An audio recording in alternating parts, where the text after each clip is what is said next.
bandidas, cuando duerma con la soledad, cuando se me cierre. En la cinemática vamos a estudiar cómo varían la posición y velocidades iniciales de un objeto cuando se le aplica una aceleración constante. La velocidad cambia proporcionalmente a esta aceleración, es decir, la velocidad final será igual a la velocidad inicial más la aceleración por el tiempo. Mientras que la posición irá cambiando cada vez más rápido, puesto que cada vez la velocidad es mayor. Por eso la posición final es la posición inicial más la velocidad inicial por el tiempo más un medio de la aceleración por el tiempo al cuadrado. Debemos de tener en cuenta que tanto la velocidad como la posición como la aceleración son magnitudes vectoriales y podemos descomponerlas en un movimiento plano en sus coordenadas x e y, coordenada movimiento horizontal y movimiento vertical. Por eso, para cada una de las coordenadas tendremos que tener también cada una de las coordenadas de la velocidad y cada una de las coordenadas de la aceleración. Si estamos en movimientos habituales en la Tierra, a poca altura, pues tenemos que tener en cuenta que solo vamos a tener de la aceleración la componente de la gravedad y solamente en el eje Y, que será menos 9,8 metros partido por segundo. Es negativa, puesto que tiene dirección hacia abajo.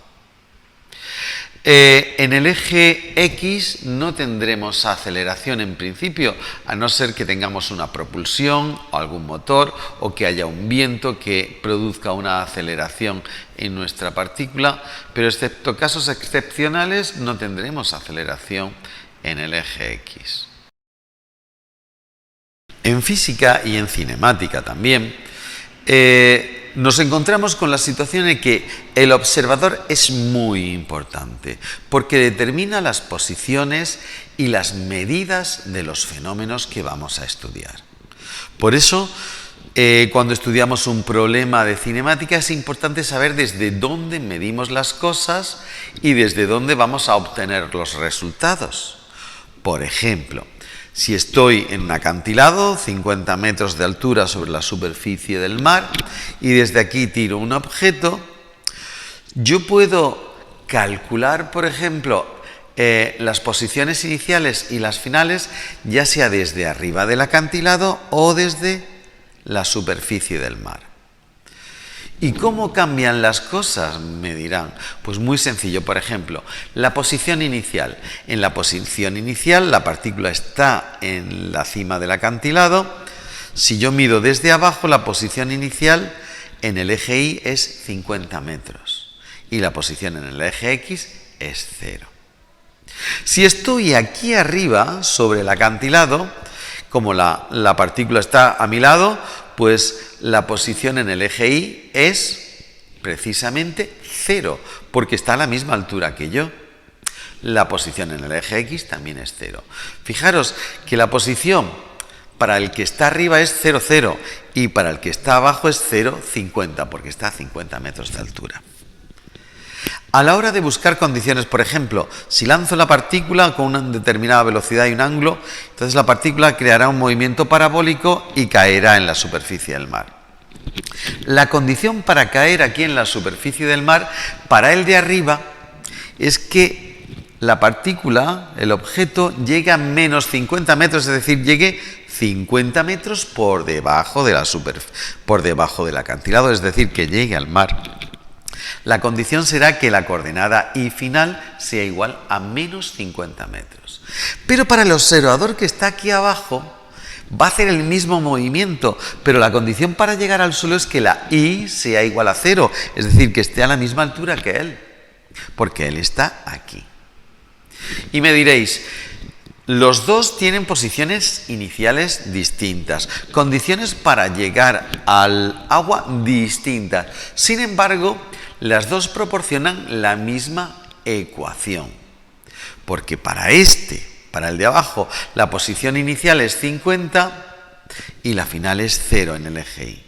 Pero para el de arriba, la posición inicial es 0 y la final es menos 50. Al final, cuando ponemos la ecuación de la posición, y final igual a I inicial más velocidad en el eje Y por el tiempo más 1/2 de la aceleración en el eje Y por el tiempo al cuadrado, al final nos da la misma ecuación de segundo grado y por tanto obtenemos los mismos tiempos de vuelo. O sea que ambos observadores tenían mediciones distintas porque están en distintas posiciones, pero obtienen exactamente los mismos resultados. Tiempo de vuelo. Ya solo decir que como sale una ecuación de segundo grado para el tiempo, nos va a dar dos tiempos, uno positivo y otro negativo. Debemos eliminar el negativo. ¿Por qué? Porque la ecuación de segundo grado lo que nos muestra es una parábola invertida, que es el movimiento parabólico. Es una parábola y lo que nos muestra son los puntos de corte con el eje X. Vale, pues en este momento tenemos que tener en cuenta que nuestro modelo matemático es una parábola completa con dos ramas y que toca en dos puntos. Y por eso nos salen dos resultados, uno negativo y otro positivo. Pero solo tiene sentido el positivo para la cuestión física, para la situación física, porque se mueve hacia adelante en el tiempo. Antes no atravesó el acantilado para llegar al suelo. Por eso, dos soluciones matemáticas, solo una solución física posible. Tengan en cuenta que es importante el observador. A modo de ejemplo, pensemos que estamos en un acantilado que está a unos 50 metros de altura sobre la superficie del mar. En este acantilado nosotros podemos lanzar objetos. Imaginemos que lanzamos un objeto ¿qué os digo yo? A 20 metros por segundo solo horizontalmente. Pues bueno, describirá una trayectoria parabólica y caerá a una cierta distancia y tardará un tiempo determinado en caer. Si yo lo lanzo a la misma velocidad, a una velocidad mucho mayor, pero también horizontalmente, es decir, sin componente vertical de la velocidad, pues caerá más lejos, pero el tiempo de vuelo será el mismo. ¿Por qué esta cuestión? Pues simplemente por el hecho de que no tengo componente de la velocidad vertical que pueda alterarme cómo se mueve verticalmente. Si solo tengo componente horizontal del movimiento, la componente vertical irá cayendo como si soltase una piedra desde el acantilado. Así que como conclusión tenemos que tarda el mismo tiempo una piedra en caer desde mi acantilado de 50 metros de altura que si lo lanzo con una velocidad horizontal, ya sea pequeña o muy grande. Lo único que cambia es la distancia a la cual cae esa partícula, pero no cambia en ningún momento el tiempo de vuelo, porque pensemos que no tenemos componentes verticales de la velocidad y estamos en la situación de una caída libre. El poder de las matemáticas y de la física.